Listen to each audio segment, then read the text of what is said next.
Have you ever had one of those moments where your body feels like it's in danger and you don't even know why? Man, I've had them a lot. Your heart's racing, breathing gets shallow, you're restless, panicky, overwhelmed, or on the edge, your thoughts start spiraling, and even if you know the right verses, your body still feels like it's sounding an alarm. So what do you do when anxiety isn't just in your thoughts, it's in your nervous system? That's what we want to talk about today. I'm Dr. John Vaprezsan, and welcome to Journey to Freedom. Having walked through anxiety personally, one of those things I had to learn was this: anxiety is not just spiritual, it's not just mental, and it's not just physical. It can often affect all three at once: my thoughts, my body, and my relationship with God. So if we're going to talk honestly about healing, we need a whole person approach. Sometimes your body is carrying what your mind has been rehearsing. For some people, anxiety starts in the thoughts and then moves into the body. For others, the body sounds the alarm first, with your heart, chest, breathing, shakiness, dread, adrenaline, urgency, and then the mind has to rush to explain what's going on. That's why anxiety can feel so overwhelming. Your thoughts are reacting, your body is reacting, your emotions are reacting, and all of it can make you feel trapped.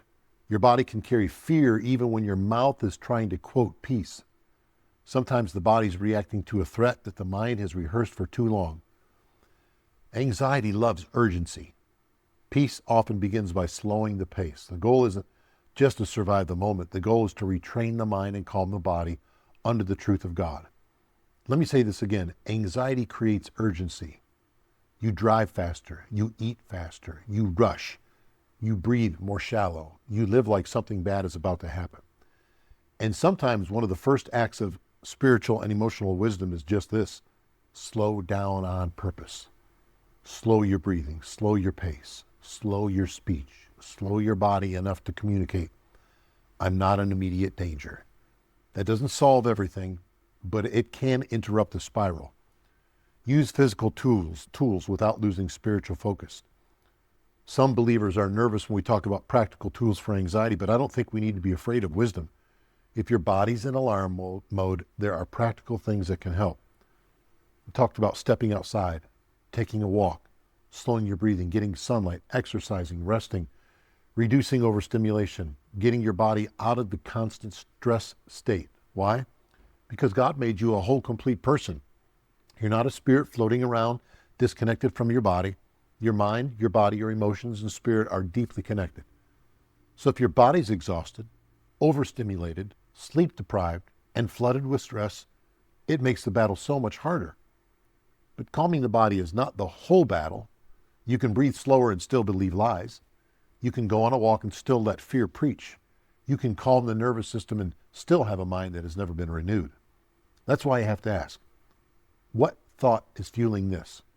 What fear am I agreeing with? What am I imagining right now? What am I trying to control? Then you bring that thought into the light of the scripture. Scriptures like Romans 12:2, Philippians chapter 4, Isaiah 41:10, Psalm 121, 2 Corinthians 10:5. Lift your eyes. One of the most beautiful parts of life is being able to lift your eyes and see something outside of yourself. Psalm 121 says, I will lift up mine eyes unto the hills, from whence cometh my help. Sometimes anxiety traps you in a tiny world. Your body, your fear, your symptoms, your predictions, your internal alarm. And one of the most practical spiritual acts that you can do is to lift your eyes, lift your head. Not because nature saves you, not because the outdoors are magical, but it does remind you that you're not God. This world is not held together by your worry, and your help comes from the Lord. If your body's been in alarm mode lately, listen clearly. Your symptoms are not the whole story. Your fear is not the final authority, and your body is not beyond the reach of God's peace. There's hope for your thoughts. There's hope for your body. There's hope for your soul. If this video described what you've been living, I want to encourage you to take the next step. If you haven't yet, get a copy of our book, Peace Beyond Panic. It'll help you understand the deeper roots of anxiety and depression from a biblical and practical perspective. And if you're ready for a deeper process, check out our Journey to Freedom course, because freedom usually doesn't happen in one moment. It happens as you learn how to walk with God through the storm. And as always, subscribe to our channel, share this video with someone who battles anxiety, and leave a comment below.